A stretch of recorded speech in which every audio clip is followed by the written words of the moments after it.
उत्तराखंड के घने जंगलों के बीच एक ऐसी गुफा छिपी है जिसके बारे में कहा जाता है कि वहां आज भी भगवान शिव साक्षात विराजमान हैं। इस गुफा का नाम है पाताल भुवनेश्वर। यहाँ केवल दर्शन नहीं बल्कि युगों का अनुभव होता है।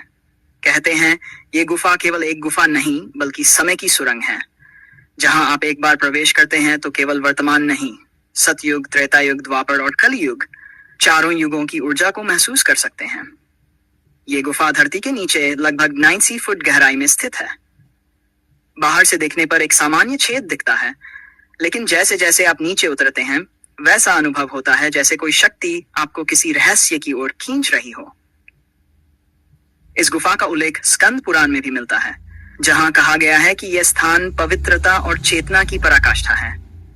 यही वह स्थान है जहां शेषनाग की हजारों फनों वाली आकृति स्वाभाविक रूप से बनी है, जिसे देखकर एक क्षण के लिए मनुष्य भय और श्रद्धा दोनों में डूब जाता है।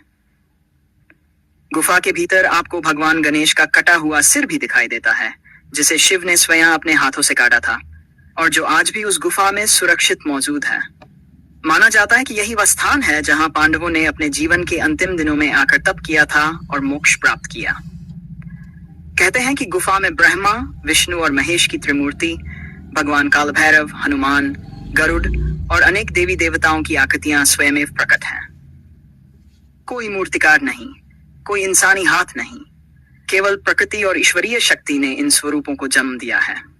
सबसे रहस्यमयी बात यह है कि इस गुफा में अभी तक कोई पूरी तरह से नहीं गया। जहां तक मनुष्य गया है वहां तक ही रास्ता खुलता है। उसके आगे कहा जाता है कि द्वार बंद है और केवल योग बल या तप बल से ही आगे जाया जा सकता है। यह भी मान्यता है कि इसी गुफा से पाताल लोक का रास्ता जाता है और एक बार जो उस मार्ग में प्रवेश कर जाए वह दोबारा लौटकर नहीं आता।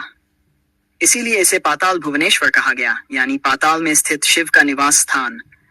इस गुफा की खोज सबसे पहले राजा ऋतुपर्ण ने की थी, जो त्रेता युग के राजा थे।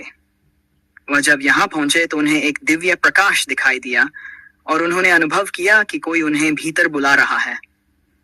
उनके पीछे पीछे कई ईशी और तपस्वी भी यहाँ आए, लेकिन केवल वही जा सके जो भीतर से तैयार थे। बाद में यह स्थान बहुत वर्षों तक छिपा रहा, जब तक कि आदि शंकराचार्य स्वयं यहाँ नहीं पहुंचे। उन्होंने ध्यान में देखा कि यहाँ गुफा के भीतर शिव स्वयं उन्हें बुला रहे हैं। जैसे ही वे इस गुफा में उतरे, उन्होंने अनुभव किया कि यह स्थान कैलाश की ही ऊर्जा से भरा हुआ है। तभी से पाताल भुवनेश्वर एक दिव्य तीर्थ बन गया। गुफा के भीतर आप जैसे जैसे बढ़ते हैं, हवा का दबाव और तापमान बदलता जाता है। कुछ लोग कहते हैं कि वहां आपको अपनी ही सांसें गूंजती सुनाई देती हैं, जैसे कोई आपके साथ चल रहा हो। वहां की नमी, चुप्पी और दिव्य गंध सब मिलकर आपको इस संसार से काट देते हैं। यही कारण है कि कई साधक वहां ध्यान करने जाते हैं, क्योंकि वह स्थान किसी मंदिर से अधिक एक द्वार है ईश्वर के प्रत्यक्ष अनुभव का। कहते हैं गुफा के भीतर 4 युगों की प्रतीकात्मक आकृतियां हैं। जैसे सतयुग में गंगा की धारा शिव की जटाओं से बहती थी, वैसी ही संरचना उस गुफा में मौजूद है।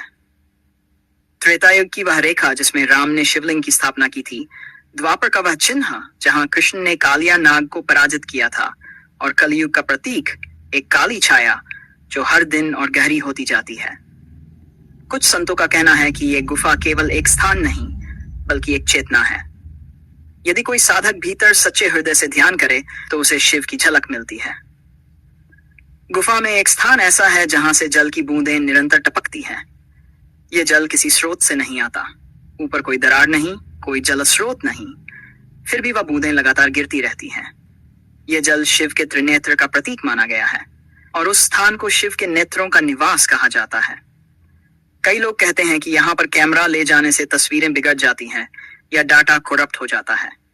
कई लोगों के मोबाइल अपने आप बंद हो जाते हैं। गुफा के भीतर प्रवेश करते ही घड़ी की सुई की गति धीमी हो जाती है। वहां समय जैसे थम जाता है। यह सब वैज्ञानिकों को आज तक नहीं समझ आया, और शायद यही इस स्थान की सबसे बड़ी रहस्यता है कि यह स्थान केवल पथ नहीं, एक ऊर्जा है, एक यात्रा है जो बाहर नहीं भीतर जाती है। जो व्यक्ति एक बार इस गुफा में प्रवेश करता है वह वैसा नहीं लौटता जैसा गया था। उसका दृष्टिकोण बदल जाता है। भक्ति, श्रद्धा और रहस्य का ऐसा संगम और कहीं नहीं है। यदि आपके जीवन में कभी अवसर मिले तो इस गुफा के दर्शन जरूर करें, क्योंकि वहां जाना केवल तीर्थ नहीं, आत्मा के लिए पुनर्जन्म